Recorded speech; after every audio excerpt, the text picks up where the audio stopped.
into the last game of Sunday night. Lamar Jackson takes on Josh Allen in Sunday Night Football, which was, as expected, a really good football game.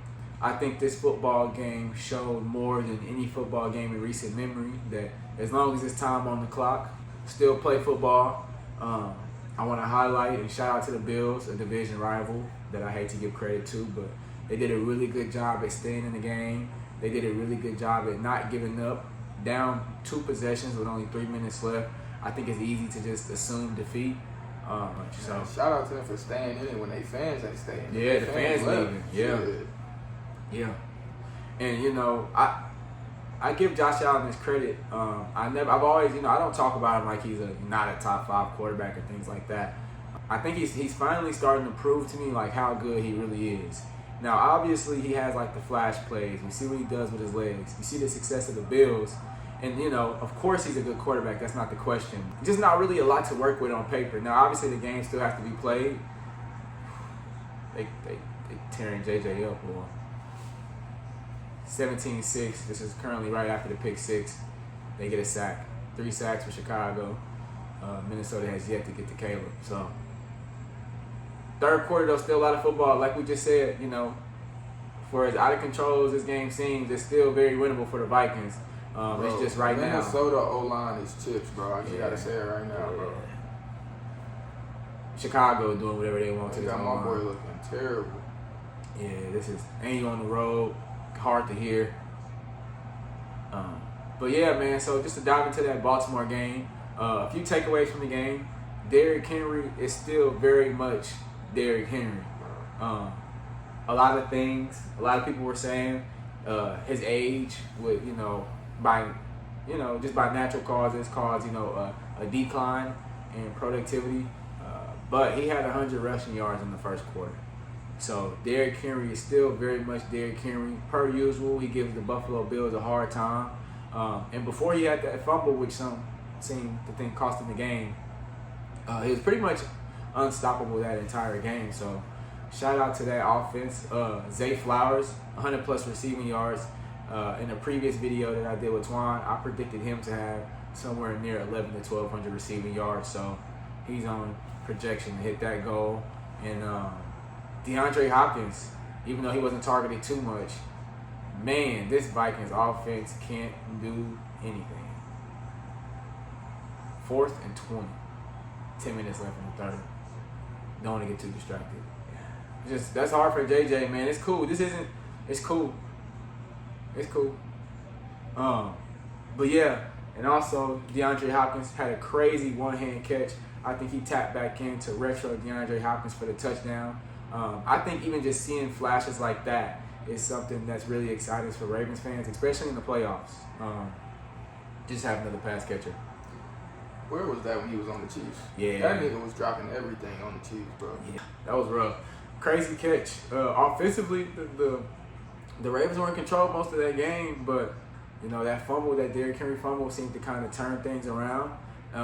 Josh Allen turned things around a lot. And offensively, like I said, Josh Allen didn't really have weapons, but was this a Keon Coleman breakout year or breakout game? I don't know, man. A lot of people in that locker room and just people associated with the Buffalo Bills had really high praise for Keon Coleman, saying he looks like a completely different player. Dawkins, one of their interior players, has been on podcasts raving about Keon Coleman, saying how much work he's putting in. So they expected this, but he had over 100 receiving yards and had a really big catch late. He got to the ball, he made the catch. So really big game for Keon Coleman and what could be the future wide receiver 1 of the Buffalo Bills. And shout out to Shakur, shifty guy in the slot. He made a lot of big catches. He's one of the players that when you think of size doesn't matter, he's a big, size doesn't matter was in the dictionary. His picture's right there. Really gritty, makes a lot of plays. Not the fastest guy, but for his size, really tough. And was a big part of why the Buffalo Bills were able to win this football game. Any thoughts on the game? Well, even what you just said, I feel like sometimes, especially in football, it's better to be quick than fast, and a guy like Shakir is definitely one of those guys. Even before the Keon Coleman touchdown, the tip drill where he caught the touchdown, in my head, I just said it out loud when I was watching the game at the crib, they need to get him more involved. Like when the Bills went for 2 and they threw Josh Allen threw the pick to Kyle Hamilton. Before he threw the pick, Keon Coleman was one-on-one with, I believe, Jair Alexander, and he was throwing his hand up like, just throw it up. Josh Allen ain't throw it to him, and in my head, I'm like, why don't they trust me? You feel me? Like, why don't they give him them type opportunities if you just gonna throw the ball in the triple coverage, 5 seconds, 3 seconds later, you feel me? But, and then, just how shit play out, you throw a terrible pass the next possession to the tight end, he tip it up, and then Keon Coleman catch it. So now it looked like, he had a big game, which he did, but like y'all didn't intend for him to have that big game, clearly, like kind of luck.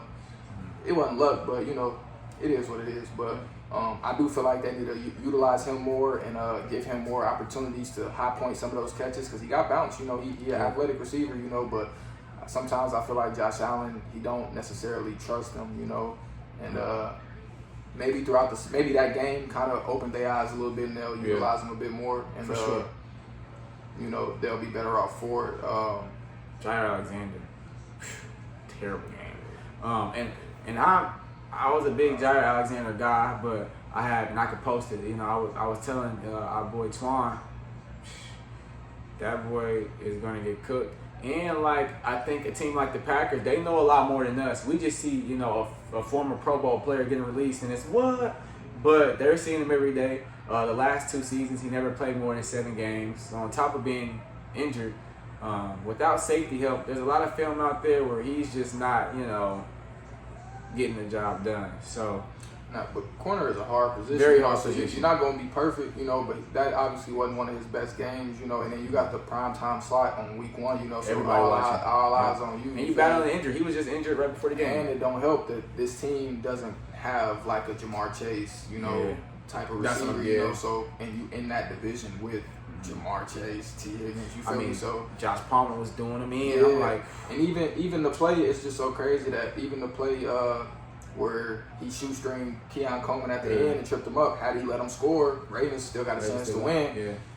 You fight so hard for that tackle though, because he stutter step you fall, and if he go score that, it look real bad. You feel me? So he damn near saved him. Like, I ain't finna let you do me like this, but if you let him score, y'all team you put him in a better position. Y'all got a better chance to win. So I'm sure it's a moment. That's a split second decision. Yeah. You're not thinking about that as you trying to make that tackle. You feel me? But like, you better off letting him score. But it definitely wasn't a good game for him. And I'm not out on him or the Ravens defense as a whole. It wasn't a good game for the Ravens defense as a whole. They didn't. Roquan Smith out there arm tackling, and he's the highest paid interior linebacker in the league, and just not the best game, by their standards, but again, it's week 1, and then Josh Allen is a unicorn, so you can't really stop him. You kind of just got to contain him, and, it is what it is. It's just week 1. I'm not necessarily worried if I'm the Ravens, but I am. For the point being, like we said, with the Steelers, you get the win. You come back thinking, man, I like the Jets just scored 32 points. Yeah. For as good as this defense is supposed to be, you just paid Kyle Hamilton, you draft Malachi Starks, you got Marlon Humphrey, you got Roquan Smith, you go get Mike Green out of Maryland, the nation leader in sacks, and you give up 40 points to a team that I just said, whose top 2 receivers are Keon Coleman and Shakir, and no knock to those guys, but before the game started, if somebody were to tell you that those 2 guys would dominate the game and Keon Coleman would have over 100 rushing yards, 100 receiving yards, I don't know how many of us would have believed that. Not that he's not capable of it, but just because we haven't seen it. Yeah, that's why you don't even do all that. That's football for you, though. But to get up from something like that is crazy. DeAndre Swift just had a crazy. Is that a chop block? Yeah, but that was nasty. And to get up and get right back in the game. And he just had a big hit on Luther Burden before that, so he's active.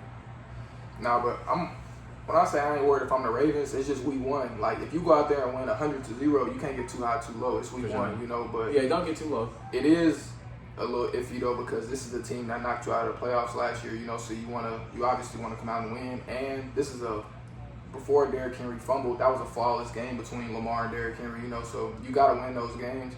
I think I'm more so thinking. I'm not at all calling for John Harbaugh job, but I think the stat just came out today. He got the most blown fourth quarter leads since like the 1990s. You feel me? And like some coaches you feel are just, or I'm not. Some coaches feel like they just above reproach, like they not ever on the hot seat. And John Harbaugh seems like one of those guys. But when you consistently get to the playoffs and you kind of fold, you know, sooner or later, them questions got to be asked, you know. And by no means am I saying that there's a better coach out there for Baltimore than John Harbaugh, but, you know, at a certain point, you can't just be closed-minded to the idea of a new voice in that locker room, you know, because that team goes as Lamar Jackson goes, you know. I don't think a different coach would stunt their growth, you know, but something isn't clicking for them to, you know, finish out games. You know, that fumble definitely was a turning point in the game. And also punting the ball on 4th and 3 when Lamar Jackson, you know, you got Josh Allen on the other side. And maybe Josh Allen doesn't have the mystique of like a Patrick Mahomes, because if it's 4th and 3, are we punting the ball to Patrick Mahomes or are we trying to win the game? You feel me? So like, you know, maybe John Harbaugh needed to see it, to believe it, to see that Josh Allen could, you know, lead that team down the field and get in field goal range. Obviously he did. So if he could go back, maybe he would do it differently. But man, if you got Lamar Jackson, I'm going down with Lamar Jackson, bro. If he don't get the 3 yards, it is what it is, you know, because punting that ball, that y'all defense wasn't stopping them all game. So what made you think they was gonna stop them right then? Like, it wasn't about to happen, you know. And obviously hindsight is 20/20, so you know, it's easy to make them earn it, bro. Make them earn the chance to get back on offense. I feel like a punt, you kind of just give it to them. And I don't think they were stopping them, bro. Run 5 wide, bro. You got all these weapons. You got these weapons. Like, even if Derrick Henry ain't on the field, you know, 3rd down, they usually take them out. But like, spread the defense out and let Lamar Jackson make a play. You do that, the game's over. You know, get Zay Flowers running something quick. I think they started playing not to lose. You know, when you do that, bad things typically happen. You know, and even when the Bills marched their way down the field, just bad coverage. I feel like who caught the corner route up the left side on Jair Alexander late in the game, but like Jair Alexander, he playing. Yeah, I think it was. He playing the sticks and he looking at Josh Allen, but like you got this dude running at you full speed. Like, that's not your responsibility if you scramble out the pocket. Cover your man, you know. And I just think people, especially in football, man, just do your job, you know, and you know everything will work out. But I think Baltimore definitely, they got some things to clean up. I think Buffalo, that's a win that could propel you to greatness, honestly. Because it would have been easy to just, you know what, week 1 they got us. You feel me? We'll figure it out. But they stayed in it, you know. Even when, like you said, they fans didn't stay in it, you know. So Buffalo, I'm gonna just be the first person to say it. I mean, I'm probably not the first person to say it, but Josh Allen MVP season is looking a lot more likely after this win. Considering the fact that he just went up against that Ravens defense, against, you know, who people thought deserved the MVP last year, Lamar Jackson. I am one of those people. That's in the dirt, JJ. Get it up. That's not a catch. Josh Allen MVP season looked like it's coming again this year. And so that's the NFL season so far. Week 1 was really exciting. A lot of big games left to go for this year. And as we're wrapping up, Vikings-Bears is still going on. Vikings can still win this game. So, appreciate Markel for hopping on the show. For any of you guys who are interested in boxing, just combat sports in general, he is the combat sport guru. He's got his own channel loading up, so he can talk about that and break that down a lot more and better than I can. And we'll have a video on this Canelo Crawford fight coming up, so check that out. So appreciate him, and Fueled by Craft.